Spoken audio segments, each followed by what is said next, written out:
But again, people can't eat politics. Aren't those polls right? Because after all, they reflect the fact that life has not got better in Gaza since last summer. What has Hamas done to deliver?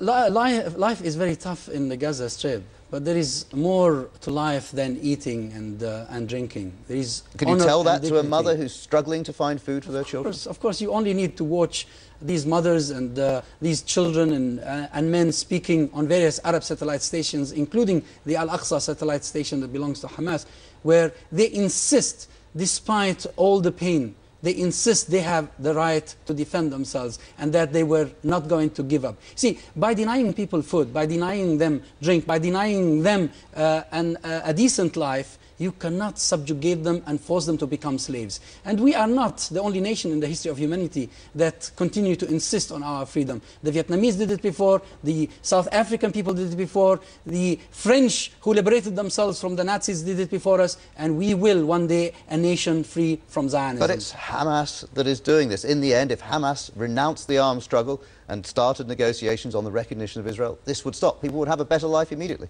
Hamas is an expression of the people's will. Hamas is it was really, elected, though? That's the point, isn't it? Not according to these opinion polls. Of course, go back to January 2006.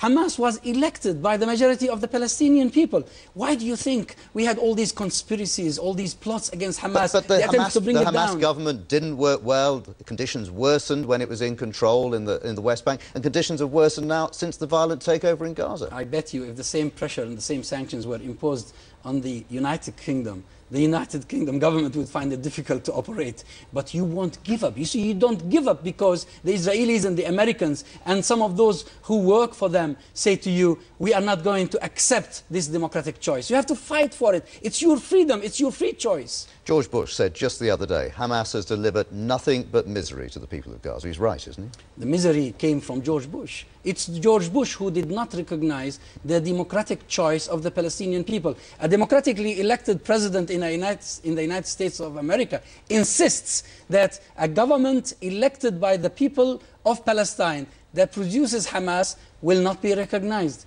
Who is bringing misery upon the Palestinians?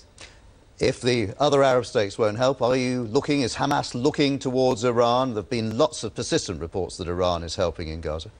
Iran is sympathetic, and Iran sought to support the government that was formed after Hamas was elected. But Iran is far away from the region.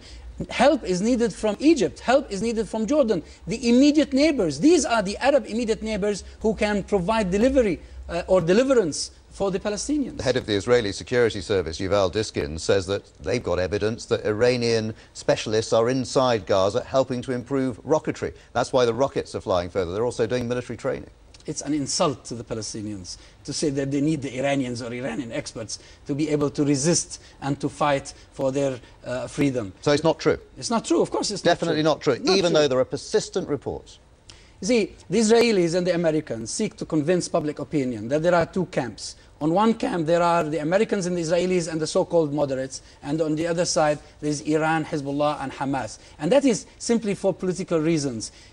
To insist that, to try and prove that this theory is correct by claiming that there are Iranian experts or there is special Iranian assistance to Hamas is simply creating lies. It's not true at all.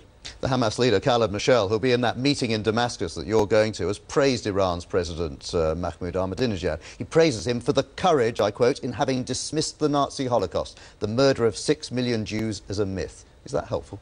No, it's not helpful. And I criticized Khaled Mashal and I strongly criticized Ahmadinejad. Actually, without the Holocaust, there could never have been Israel. The reason why there is Israel today, the reason why we are oppressed in our land and outside our land is because of the Holocaust. Before the Holocaust, the majority of the Jews did not want to be embroiled in the Zionist project. It was the Holocaust that convinced many of them that creating a Jewish home in Palestine was the way forward. So you cannot deny the Holocaust because it doesn't explain history.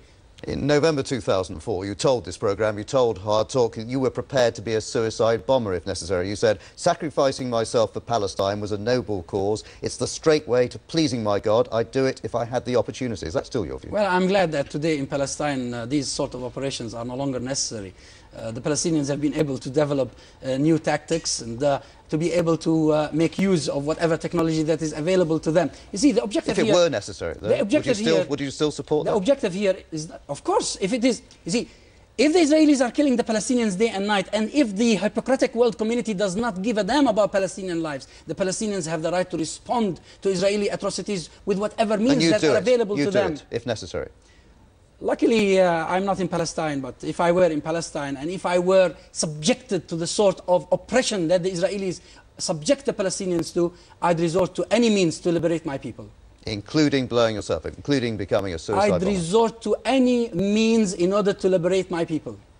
During the course of the past 20-odd minutes, what have we heard? We've heard about splits in the Palestinian cause. We've heard of a lack of compromise. You'd argue a lack of compromise on both sides. Where is the optimism coming from? Where is any hope coming from? Well, if we address it a bit philosophically, history tells us that whenever an oppressed nation is persecuted in the manner that the Israelis are persecuting the Palestinians at the moment, turning the Gaza Strip into the biggest concentration camp in the history of humanity, even surpassing the fascists and the Nazis by what they're doing to the Palestinians, that means deliverance is at the doorstep. That means that very soon, hopefully, the Palestinians will be free. Dr. Azzam Tamimi, thank you very much for being my guest on Hard Talk today.